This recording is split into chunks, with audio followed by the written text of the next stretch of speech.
പ്രിയ ശ്രോതാക്കളെ, the story of the സയൻസിന്റെ 250 അധ്യായത്തിലേക്ക് ഏവർക്കും സ്വാഗതം.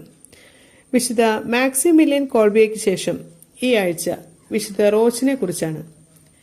ഫ്രാൻസിലും ഇറ്റലിയിലും വളരെയേറെ ആദരിക്കപ്പെടുന്ന ഒരു വിശുദ്ധനാണ് വിശുദ്ധ റോച്ച്.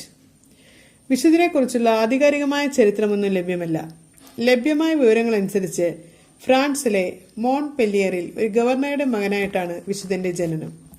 വിശുദ്ധന് 20 വയസ്സുള്ളപ്പോൾ അനാഥനായി. ഒരിക്കൽ വിശുദ്ധൻ റോമിലേക്കൊരു തീർത്ഥയാത്ര നടത്തുകയുണ്ടായി. അവിടെ നിരവധി ആളുകൾ പ്ലേഗ് ബാധ മൂലം യാതനകൾ അനുഭവിക്കുന്നത് കണ്ട് മനമടുത്ത വിശുദ്ധൻ ഇറ്റലിയിലെ പ്ലേഗ് ബാധിതരെ പരിചരിക്കുവാൻ തന്നെ സമർപ്പിച്ചു.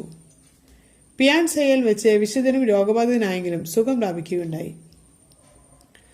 മാൾദുര എന്ന ചരിത്രകാരൻ പറയും പ്രകാരം രോഗബാധിതനായതിനാൽ മറ്റുള്ളവരെ സഹായിക്കാൻ കഴിയാത്തതിനെ തുടർന്ന് വിശുദ്ധൻ അടുത്തുള്ള വനത്തിലേക്ക് ഇഴഞ്ഞുപോയി. ആ വനത്തിൽ വെച്ച് ഒരു നായ വിശുദ്ധന്റെ വ്രണങ്ങൾ നക്കി വൃത്തിയാക്കുക പതിവായിരുന്നെന്ന് പറയപ്പെടുന്നു. തന്റെ അഗാധമായ വേദനകൾ വിശുദ്ധൻ ക്ഷമയോടും സന്തോഷത്തോടും കൂടി സഹിച്ചു. അവസാനം ദൈവം വിശുദ്ധനിൽ സംപ്രീതനാവുകയും അദ്ദേഹത്തെ സുഖപ്പെടുത്തുകയും ചെയ്തു. വിശുദ്ധൻ വഴിയായി അത്ഭുതകരമായ നിരവധി രോഗശാന്തികളുണ്ടായി. തുടർന്ന് മോൺപെല്ലിയറിൽ തിരിച്ചെത്തിയ വിശുദ്ധൻ കഠിനമായ ഭക്തിയും കാരുണ്യവും നിറഞ്ഞ അനുതാപത്തോടു കൂടിയ ആശ്രമ ജീവിതം നയിച്ചു. മോൺപെല്ലിയറിൽ തിരിച്ചെത്തിയ വിശുദ്ധനെ അദ്ദേഹത്തിന്റെ അമ്മാവനും ഗവർണറുമായിരുന്ന വ്യക്തി തീർത്ഥാടകന്റെ വേഷം ധരിച്ച ചാരൻ എന്ന മുദ്രകുത്തി തടവിലാക്കി. വിശുദ്ധനെ അമ്മാവനായ ഗവർണർക്ക് മനസ്സിലായിരുന്നില്ല. വിശുദ്ധനാകട്ടെ താൻ റോച്ചാണെന്ന വിവരം അമ്മാവനെ ധരിപ്പിക്കുവാൻ കഴിയാതെ സഹനം സ്വീകരിക്കുകയും ചെയ്തു. ആ തടവിൽ കിടന്ന വിശുദ്ധൻ മരണം വരിച്ചു. വിശുദ്ധന്റെ നെഞ്ചിൽ പച്ച കുത്തിയിട്ടുള്ള കുരിശടയാളം വഴി മുൻ ഗവർണറുടെ മകനാണതെന്ന വിവരം ഗവർണർ പിന്നീടാണ് മനസ്സിലാക്കിയത്.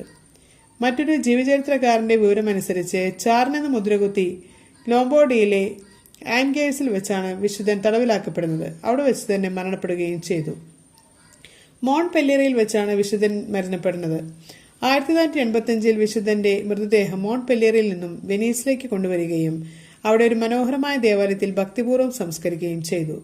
എന്നാൽ റോമിലെ ആർസിലും മറ്റു ചില സ്ഥലങ്ങളിലും വിശുദ്ധൻ ചില തിരുശേഷിപ്പുകൾ സൂക്ഷിച്ചിട്ടുള്ളതായി കാണാം.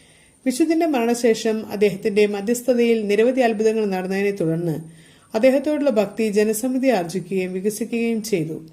പകർച്ചവ്യാധികളുടെ ഇടയിൽ വിശുദ്ധനെ നാമം വിളിച്ചപേക്ഷിക്കുന്നു. ഇറ്റലിയിൽ റോക്കോ എന്നും സ്പെയിനിൽ റോക്യോ എന്നുമാണ് വിശുദ്ധൻ അറിയപ്പെടുന്നത്. ഇനി നമുക്ക് ഇന്നത്തെ ചിന്താവിഷയം എന്താണെന്ന് ശ്രദ്ധിക്കാം.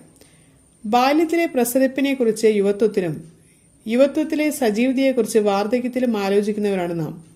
എല്ലാം പോയി മറിഞ്ഞതിനു ശേഷം കൈനീട്ടി വിലപിച്ചിട്ട് എന്ത് കാര്യം? സമയത്തെ അവസരോചിതമായി കൈകാര്യം ചെയ്യാനാണ് ഓരോ വിശ്വാസിയും ശ്രദ്ധിക്കേണ്ടത്. ഓരോ ചെറിയ നിമിഷത്തെക്കുറിച്ചും ദൈവം ചോദ്യം ചെയ്യുമെന്നും അങ്ങനെ ചോദ്യം ചെയ്യപ്പെടാത്ത ഒരു കാലടി പോലും മുന്നോട്ട് പോകുന്നില്ലെന്നുമുള്ള ചിന്ത നമ്മെ വലയം ചെയ്യണം. സമയത്തെ കൊല്ലുന്ന തരത്തിലുള്ള സകല പ്രവണതകളിൽ നിന്നും വിട്ടുനിൽക്കുകയും ഇന്ന് ചെയ്യാനാവുന്ന കാര്യത്തെ നാളേക്ക് നീട്ടിവെക്കാതിരിക്കുകയും ചെയ്യുക. നമ്മുടെ ആരോഗ്യമുള്ള ഇന്നിനെപ്പറ്റി പിന്നീട് ഖേദിക്കാൻ ഇടവരാതിരിക്കട്ടെ. ഏവർക്കും നന്ദി.